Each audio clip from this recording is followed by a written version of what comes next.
Hello and welcome to another episode of What's Inside. Today we're looking at a vintage game from 1994 called Doom of the Eldar. It's put out by Games Workshop. It's a board game loosely based on the Eldar and Tyranid factions from the Warhammer 40,000 universe. It's part of their Wargame series, and it's the Eldar battle survival against the vile Tyranid menace. Now let's look at the back of the box. This is a used game, unlike what we normally do. That's why it'll be listed under the vintage listings, or the playlist. So, what you can see is we've got a picture of the what we're going to get in the box, and the guys. Now, I can't guarantee this is complete because I haven't opened it in a very long time. But this is a really hard to find one. The serial number on it is 0222, and it's an official product from Games Workshop. Alright, so here we have some tokens. We'll go over those in a second. There's our dice. Here's our rulebook. Some other cardstock stuff. And finally, our board. Alright, on the side you can see some of the other games that came out around this time. And here's a Space Hulk advertisement. Paint sets that were available back then.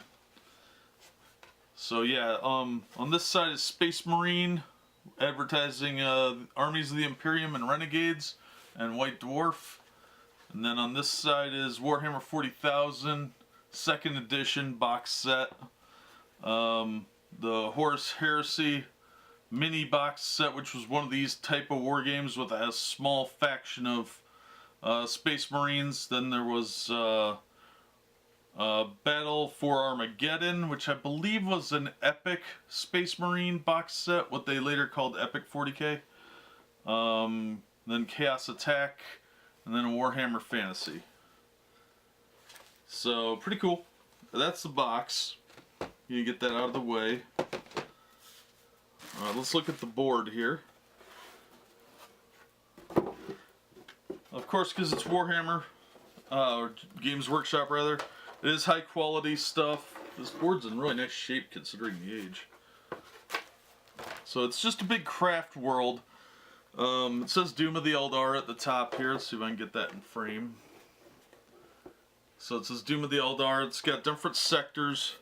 There's 6 sectors on the board, and the main craft world itself. Now, basically the game is a defensive game. If you're playing Eldar, you're on the craft world and the Tyranids are coming in. And you get little fighters and stuff like that. So let's look at some of these pieces here. Alright, that's a Farseer piece. We've got some Wraith ships, Nightwing Squadron, another Nightwing Squadron, a Shadow Hunter. There's our dice. Another Wraith ship. Nightwing Squadron, Shadow Hunter. There's a Shadow Hunter. A Raider Wraith ship. And there's different factions too. So you can play different factions here. I think those are the main types of ships. There's a Ghost Dragon. Yeah, there's a couple different factions of the group. So there's some Wraith Guard. So that's some of the tokens. Let's look at the other ones. Let's get these out of the way here. But yeah, there's quite a few tokens here. And they've got, each token has the faction pictured on it that's on the back. So that's pretty cool. I remember liking this game, but I had a lot of trouble finding people to play it because they either were into 40K or they weren't. And if they weren't, they were probably more of a board gamer and they didn't really like the universe setting. Everybody seemed to think this would have something to do more with the miniatures version of 40K. And it really doesn't. It's an independent standalone game, and I think it gets a bad rap because of that. A lot of people seem to think that it should be, you know, all miniatures all the time, but you can have a board game set in the universe. And this one as I recall, was pretty challenging and fairly tactical too. There's some devastated tokens. Phantom Titans, Falcon, anti-grav tanks, some Guardians. And they all have value numbers on them, like the Guardians are 4 and 4, and the Phantom Titans 12 and 12. Samhain Wild Riders, or Sawan if you want to get technical. Exarchs, Belatan. There's some Aspect Warriors, some more Guardians. Devastated area. Yeah, if you lost the craft ship, like the area got devastated, you'd put one of these and then you couldn't go in it. Eventually you could lose the whole thing. So we got some more Falcons. And these are pretty big tokens, so they're nice thick card stock. Oh, there's some Eldar Knights. They don't even have those in the game anymore, I don't think. Some Raiders, Guardians, Scouts, Aspect Warriors. So yeah, I'm a big fan of board games in general, but I really liked this one because I played Eldar in 40K, and I thought the concept was really cool. I wish they would reprint this game, actually, because it's very hard to find and it's usually pretty expensive. So yeah, it's one of the harder to find ones, I think, because it doesn't have miniatures, so finding it, especially complete, can be a real challenge. And finding it, you know, in good shape is going to be another challenge. Complete's one thing, but thankfully it's well constructed, so you're more likely to find the condition to be pretty good than you are to find the pieces. Alright, there's a warp gate. Same thing on both sides. And then we've got those are some Gene Stealer hordes, 12 and 8. Well, I'm dropping stuff.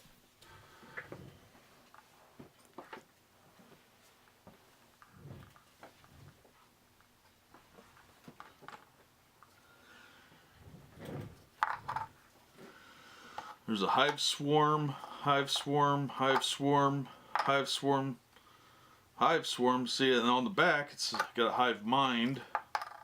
This one's got a Tyranid horde on the back. Tyranid horde, Gene Stealer horde, Gene Stealers. So yeah, it's got a lot of tokens here. You get quite a few. Different types of the weird looking hive swarms. And on the back you've got different things like Gene Stealers, Razor Wings. Then you've also got a couple of other. You got the reference card, which is also on really nice card stock. And the reference sheet has the sequence of play. Now, there's also the craftworld combat results table and the deep space combat results table. So what happens in the craftworld is separate than what happens outside. And there's also the special counters, what the Eldar special counters do, so you know what you're able to be doing. Now the Tyranid assault force, assault track, I should say, has destroyed Eldar spacecraft, destroyed Eldar Guardian forces, the whole gambit. So you can, on the back's blank, you can really kind of have everything you needed pretty conveniently located. First Tyranids reinforcement phase, then Tyranid movement phase, then Tyranid combat phase, then the Eldar special actions, then Eldar movement, then Eldar combat phase. So the Eldar are really getting kind of hosed because they're going last all the time. And they're the ones getting invaded. So yeah, the Tyranids get 1 victory point per area devastated. If you destroy Ghost Warriors, you get a victory point, and if you kill the Avatar, you get a victory point.